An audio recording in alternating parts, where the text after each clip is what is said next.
not just a pleasure because you are here and to meet so many of you, but it's a pleasure to be here this evening to speak in support of the next leader of the Labour Party, in support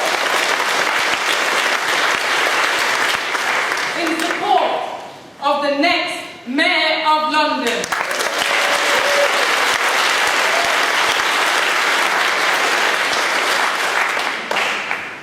I want to thank Jeremy and Diane. Thank you for your invitation to speak this evening. Thank you for your years of friendship and solidarity. But most of all, thank you for your unwavering dedication to our fight to improve the lives of the many and not just the few. We know what you will both stand for. We know that you both stand for austerity. Stand up to austerity.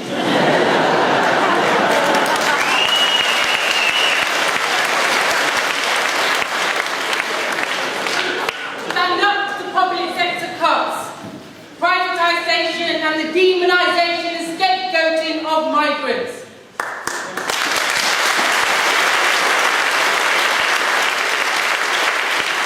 We also know, don't we, comrades, that these are stalwarts in ensuring that there is no place for racism, Islamophobia, anti-Semitism and bigotry in any form. We know that.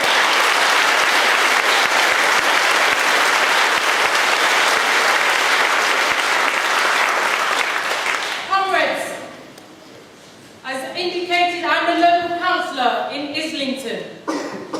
My ward, Bun Hill, in the south of the borough, borders the city of London. But you know, it might as well be on the other side of the world. We have luxury apartments being sold off to overseas investors, never to be lived in, and then sold off to the highest bidder when our runaway housing market sees the value explode in the years to come. We have the bankers and the speculators of the city, trading commodities and people's futures like they were the same thing. But we also have, pushing up against all of this, some of the most deprived communities in London and the country. Council estates and high-rise blocks where the economy of Britain today simply does not work for the people who live in them.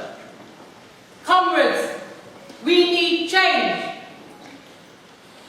We need a change not just for us in the Labour Party, but for the people living in those high-rise blocks in Bun Hill in my ward. For those people across our city and across our country that are trapped in the interest of the few, at the top dictating the policies that govern the many. Comrades, we need Jeremy, don't we?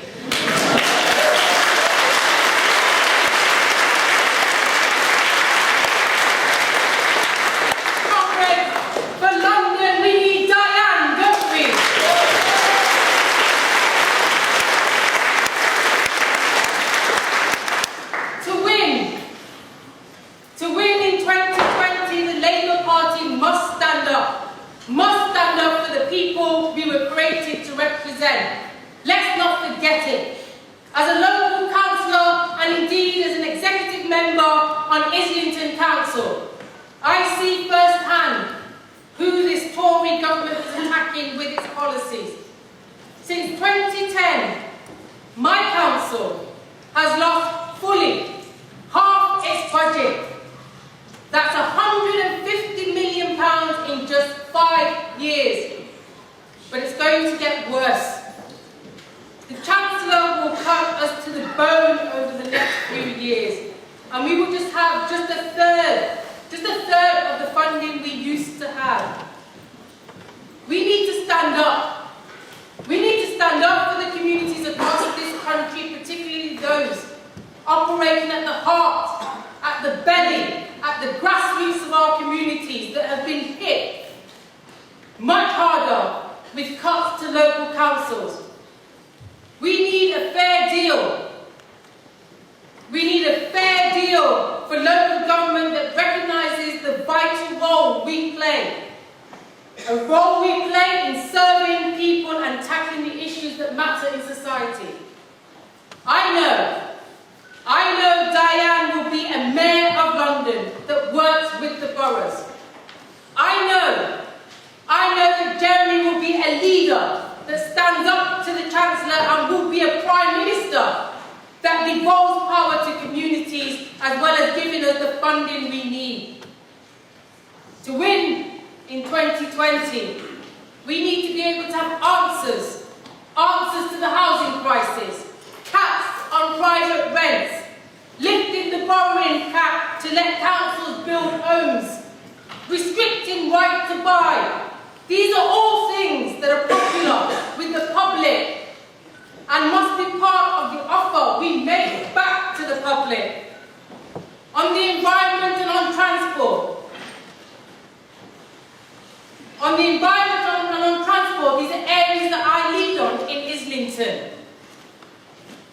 We need to show we understand that climate change and poor air quality requires real action.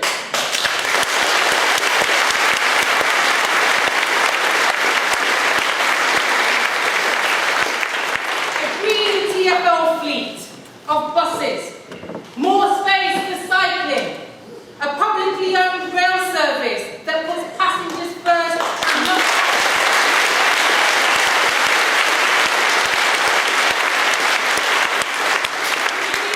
we need to encourage more people to use sustainable transport.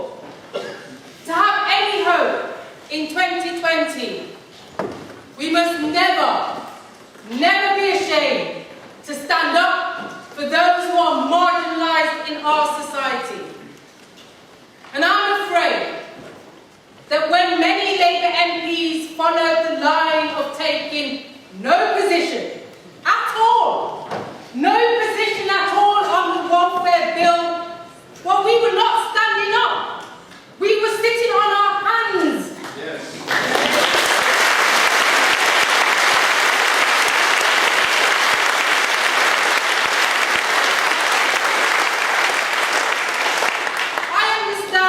In opposition, we have to pick our battles and make sure we speak to the whole country. That's the rhetoric, isn't it? Speak to our whole country and not just ourselves. But when it comes to voting on a bill that will make London unlivable for thousands, will force families to choose between eating and eating, and cut billions from housing budgets across the country, the Labour Party must say with a clear voice, no, no.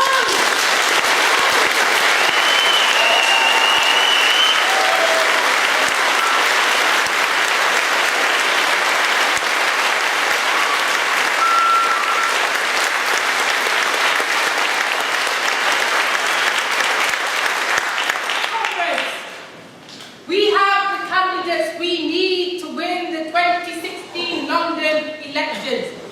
And in 2020 at the general election, let's get the Labour Party back on the right path. Let's elect Jeremy and Diane. In Jeremy and Diane, you have two individuals who not only say what they mean, but mean what they say.